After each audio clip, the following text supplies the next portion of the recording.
ओम श्री परमात्मे नमः। श्रीमद् भागवत गीता चौथा अध्याय। इसके उपरांत श्री कृष्ण महाराज बोले, हे अर्जुन, मैंने इस अविनाशी योग को कल्प के आदि में सूर्य के प्रति कहा था और सूर्य ने अपने पुत्र मनु के प्रति कहा और मनु ने अपने पुत्र राजा ईश्वराशुक के प्रति कहा। इस प्रकार परंपरा में शरीर प्राप्त हुए इस योग को राजर्षियों ने जाना, परंतु हे अर्जुन, वह योग ने बहुत काल से इस पृथ्वी लोक में लोप प्राय हो गया था। वह ही यह पुरातन योग अब मैंने तेरे लिए वर्णन किया है, क्योंकि तू मेरा भक्त और प्रिय सखा है, इसलिए। तथा यह योग बहुत उत्तम और रहस्य अर्थात अति मर्म का विषय है। इस प्रकार भगवान के श्री कृष्ण चंद्र महाराज के वचन सुनकर अर्जुन ने पूछा, हे भगवान, आपका जन्म तो आधुनिक अर्थात अब हुआ है और सूर्य का जन्म बहुत पुराना है, इसलिए इस योग को कल्प में के आदि में आपने कहा था, यह मैं कैसे कर जानूं। इस पर श्री कृष्ण महाराज बोले, हे अर्जुन, मेरे और तेरे बहुत से जन्म हो चुके हैं, परंतु हे परंतु उन सबको तू नहीं जानता और न मैं न जानता हूँ और मैं जानता हूँ। मेरा जन्म प्राकृत मनुष्य के सदस्य नहीं है। मैं अविनाशी स्वरूप अजन्मा और होने पर भी तथा सब भूत प्राणियों का ईश्वर होने पर भी अपनी प्रकृति को अधीन करके योग माया से प्रकट होता हूँ। हे भारत, जब जब धर्म की हानि और अधर्म की वृद्धि होती है, तब तब ही मैं अपने रूप को रचता हूँ अर्थात प्रकट करता हूँ, क्योंकि जादू पुरुषों का उद्धार करने के लिए और दूषित कर्म करने वाले का नाश करने के लिए तथा धर्म स्थापन करने के लिए युग युग में प्रकट होता हूँ। इसलिए हे अर्जुन, मेरा वह जन्म और कर्म दिव्य अर्थात अलौकिक है। इस प्रकार जो पुरुष तत्व से जानता है, वह शरीर को त्याग कर फिर जन्म को नहीं प्राप्त होता है, किंतु मुझे ही प्राप्त हो जाता है। हे अर्जुन, पहले भी राग, भय और क्रोध से रहित अनन्य भाव से मेरे में स्थित वाले मेरे शरण हुए बहुत से पुरुष ज्ञान रूप तत्व से तप से पवित्र हुए मेरे स्वरूप को प्राप्त हो चुके हैं। क्योंकि हे अर्जुन, जो मेरे को जैसे बचते हैं, मैं भी उनको वैसे ही बचता हूँ कि इस रहस्य में को जानकर ही बुद्धिमान मनुष्य का सब प्रकार से मेरे मार्ग के अनुसार बरतते हैं। जो मेरे को तत्व से नहीं जानते, वे पुरुष इस मनुष्य लोक में कर्म के फलों को चाहते हुए देवताओं को पूछते हैं और उनके कर्मों से उत्पन्न हुई सिद्धि भी शीघ्र ही नहीं होती है, परंतु उनको मेरी प्राप्ति नहीं होती। इसलिए तू मेरे को ही सब प्रकार से भज। हे अर्जुन, गुण और कर्मों के विभाग से ब्राह्मण, क्षत्रिय, वैश्य और शूद्र मेरे द्वारा रचे गए हैं। उनकी कर्ता को भी मुझे अविनाशी परमेश्वर को तू कर्ता नहीं जान, क्योंकि कर्मों के फल में मेरी स्पृहा नहीं है, इसलिए मेरे को कर्म लिपायमान नहीं करते।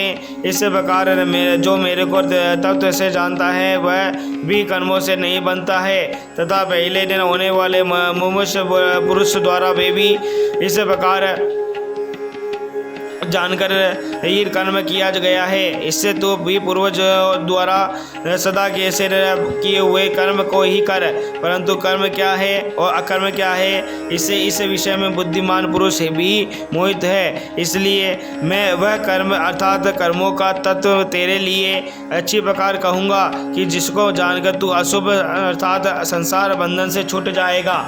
कर्म का स्वरूप भी जानना चाहिए और अकर्म का स्वरूप भी जानना चाहिए तथा निषिद्ध कर्म का स्वरूप भी जानना चाहिए, क्योंकि कर्म की गति गहन है। जो पुरुष कर्म में अर्थात अहंकार रहित की हुई संपूर्ण चेष्टाओं में अकर्म अर्थात वास्तव में उनका न होना बना देखे, और जो पुरुष कर्म में अर्थात अज्ञानी पुरुष द्वारा किए हुए संपूर्ण क्रियाओं के त्याग में भी कर्म को अर्थात त्याग रूप क्रियाओं को देखे, वह पुरुष मनुष्य के में बुद्धिमान है और वह योगी संपूर्ण कर्मों का करने वाला है।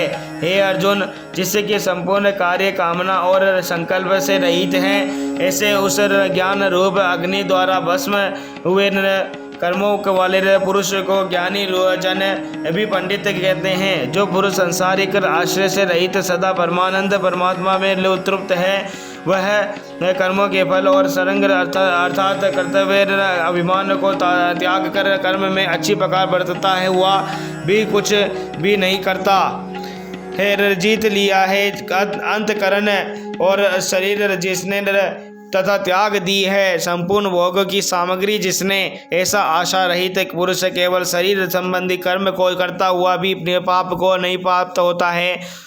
अपने आप को जो कुछ आज प्राप्त हो उसमें ही संतुष्ट रहने वाला और हर्ष शोकादि द्वंद्व से अतीत हुआ तथा मत्सरता अर्थात ईश्वर से रहित सिद्धि और असिद्धि में समत्व भाव वाला पुरुष कर्म को करके भी नहीं बंधता है, क्योंकि आसक्ति से रहित ज्ञान में स्थित हुए चित्त वाले यज्ञ के लिए आचरण करते हुए मुक्त पुरुष के संपूर्ण कर्म नष्ट हो जाते हैं। उन यज्ञ के लिए आचरण करने वाले पुरुषों में से कोई तो इस भाव से यज्ञ करते हैं कि अपन अर्थात शत्रुवादिक वीर ब्रह्म है और अवीर अर्थात हवन करने योग्य द्रव्य भी ब्रह्म है और ब्रह्म रूप अग्नि में ब्रह्म रूप कर्ता के द्वारा जो हवन किया गया है वह भी ब्रह्म ही है। इसलिए ब्रह्म रूप कर्म में समाधि स्तर हुए उस पुरुष द्वारा जो प्राप्त होने योग्य है वह भी ब्रह्म ही है। और दूसरे योगी जन देवताओं के पूजन रूप यज्ञ को ही अच्छी प्रकार उपासते हैं अर्थात करते हैं, और दूसरे ज्ञानी जन परम ब्रह्म परमात्मा रूप अग्नि में यज्ञ के द्वारा ही यज्ञ को हवन करते हैं। अन्य योगी जन श्रोताधिक सब इंद्रियों को स्वयं अर्थात स्वाधीनता रूप अग्नि में हवन करते हैं अर्थात इंद्रियों को विषयों से रोककर अपने वश में कर लेते हैं। और दूसरे योगी लोग शब्दाधिक विषयों को इंद्र रूप अग्नि में हवन करते हैं अर्थात याग देश अतिरिक्त रहित इंद्रियों द्वारा विषयों को ग्रहण करते हैं वे भी भस्म रूप करते हैं। दूसरे योगी जन संपूर्ण इंद्रियों की चेष्टाओं को तथा प्राणों के व्यापार को ज्ञान से प्रकाशित हुई परमात्मा में स्थिति हुई रूप योगाग्नि में हवन करते हैं। दूसरे कई पुरुष ईश्वर अर्पण कर बुद्धि से लोक सेवा में द्रव्य लगाने वाले हैं, वैसे ही कई पुरुष स्वधर्म पालन रूप तत्व यज्ञ को करने वाले हैं और कई अष्टांग योग रूप यज्ञ को करने वाले हैं। और दूसरे अहिंसादी तीक्ष्ण व्रतों से युक्त तीक्ष्णशील पुरुष भगवान के नाम का जप तथा भगवत प्राप्ति विषय शास्त्रों का अध्ययन कर रूप ज्ञान यज्ञ के करने वाले हैं। दूसरे योगी जन अपान वायु में प्राण वायु को हवन करते हैं, वैसे ही अन्य योगी जन प्राण वायु में अपान वायु को हवन करते हैं तथा अन्य योगी जन प्राण और अपान की गति को रोककर प्राणायाम के पारायण से होते हैं। दूसरे नियमित आहार करने वाले योगी जन प्राणों को प्राणों में ही हवन करते हैं। इस प्रकार यज्ञों का द्वारा नाश हो गया है पाप जिनका ऐसे सब ही पुरुष यज्ञों को जानने वाले हैं। हे कुरुक्षेत्र श्रेष्ठ अर्जुन, योगों के परिणाम स्वरूप ज्ञान मंत्र को भोगने वाले योगी जन सनातन परम ब्रह्म परमात्मा को प्राप्त होते हैं और यज्ञ रहित पुरुष को यह मनुष्य लोग भी सुखदायक नहीं है, फिर परलोक कैसे सुखदायक होंगे। ऐसे बहुत प्रकार के यज्ञ वेद की वाणी में विस्तार किए गए हैं। सब उन सब को शरीर मन और इंद्रियों की क्रिया द्वारा ही उत्पन्न होने वाले जान, इस प्रकार तत्व से जानकर निष्काम कर्म योग द्वारा संसार बंधन से मुक्त हो जाएगा। हे अर्जुन, सांसारिक वस्तुओं से सिद्ध होने वाले यज्ञ से ज्ञान रूप यज्ञ सब प्रकार से श्रेष्ठ है, क्योंकि हे पात्र संपूर्ण यावंत्रा मात्र कर्म उनमें ज्ञान में शेष होते हैं और अर्थात ज्ञान उनकी पराकाष्ठा है। इसलिए तत्व को जानने वाले ज्ञानी पुरुषों से बलि प्रकार दंडवत प्रणाम तथा सेवा और निश्चित पट भाव से किए हुए प्रश्न द्वारा उस ज्ञान को जान। वे मर्म को जानने वाले ज्ञानी जन तुझे उस ज्ञान का उपदेश करेंगे कि जिसको जानकर तू फिर इस प्रकार मोह को प्राप्त नहीं होगा। और हे अर्जुन, जिस ज्ञान के द्वारा सर्वव्यापी अनंत चेतन रूप हुआ अपने अंतर्गत समष्टि बुद्धि के आधार संपूर्ण भूतों को देखेगा और उससे के उपरांत मेरे अर्थात सच्चिदानंद स्वरूप में एक ही भाव हुआ सच्चिदानंद में ही देखेगा। यदि तू सब प्रापियों से भी अधिक पाप करने वाला है तो भी ज्ञान रूप नौका द्वारा निसंदेह संपूर्ण पापों को अच्छी प्रकार तैयार कर जाएगा। हे अर्जुन, जैसे प्रज्वलित अग्नि ईंधन को भस्म में कर देता है, वैसे ही ज्ञान रूप अग्नि संपूर्ण कर्मों को भस्ममय कर देता है। इसलिए इस संसार में ज्ञान के समान पवित्र करने वाला निसंदेह कुछ भी नहीं है।